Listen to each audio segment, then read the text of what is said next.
Chapter 25. During that year after his son's departure, Prince Nicholas Bolkonski's health and temper became much worse. He grew still more irritable, and it was Princess Mary who generally bore the brunt of his frequent fits of unprovoked anger. He seemed carefully to seek out her tender spots so as to torture her mentally as harshly as possible. Princess Mary had two passions and consequently two joys: her nephew, little Nicholas, and religion, and these were the favorite subjects of the prince's attacks and ridicule. Whatever was spoken of he would bring round to the superstitiousness of old maids, or the petting and spoiling of children. "You want to make him, little Nicholas, into an old maid like yourself. A pity. Prince Andrew wants a son and not an old maid," he would say.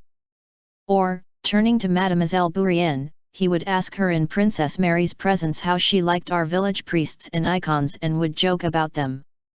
He continually hurt Princess Mary's feelings and tormented her, but it cost her no effort to forgive him. Could he be to blame toward her, or could her father, whom she knew loved her in spite of it all, be unjust? And what is justice?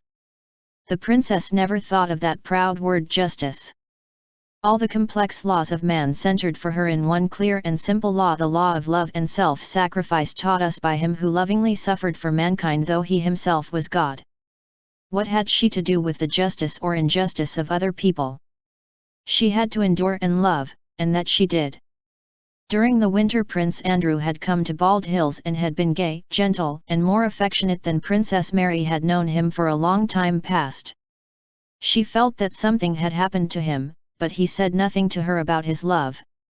Before he left he had a long talk with his father about something, and Princess Mary noticed that before his departure they were dissatisfied with one another. Soon after Prince Andrew had gone, Princess Mary wrote to her friend Julie Karagina in Petersburg, whom she had dreamed, as all girls dream, of marrying to her brother, and who was at that time in mourning for her own brother, killed in Turkey.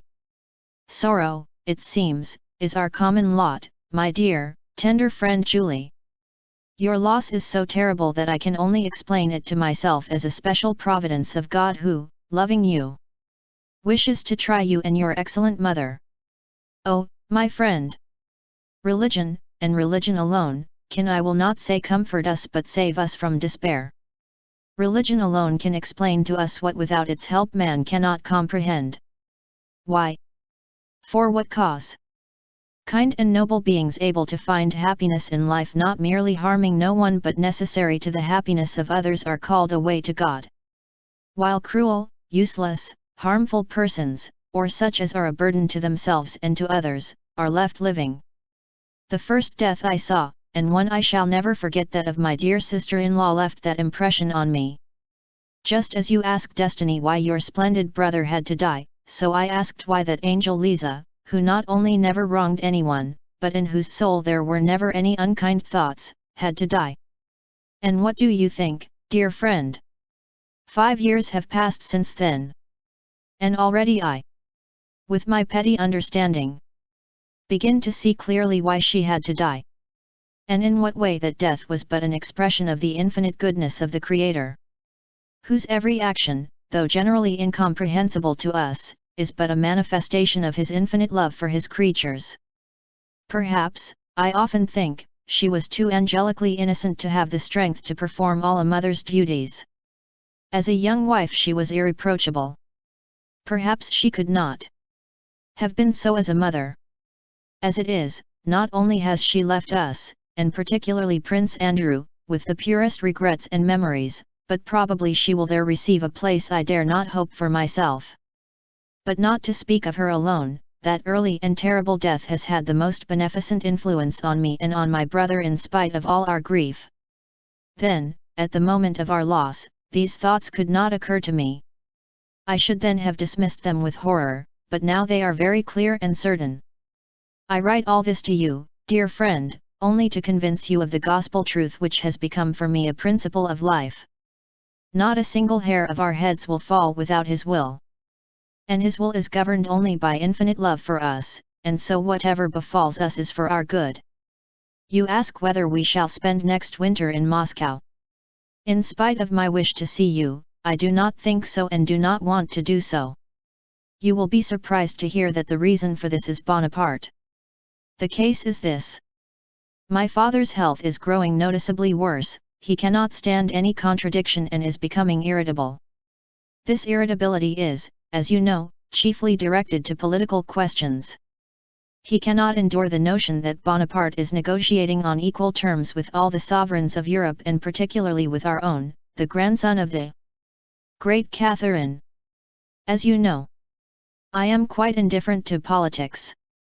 But from my father's remarks and his talks with Michael Ivanovich I know all that goes on in the world and especially about the honors conferred on Bonaparte, who only at Bald Hills in the whole world, it seems, is not accepted as a great man, still less as Emperor of France.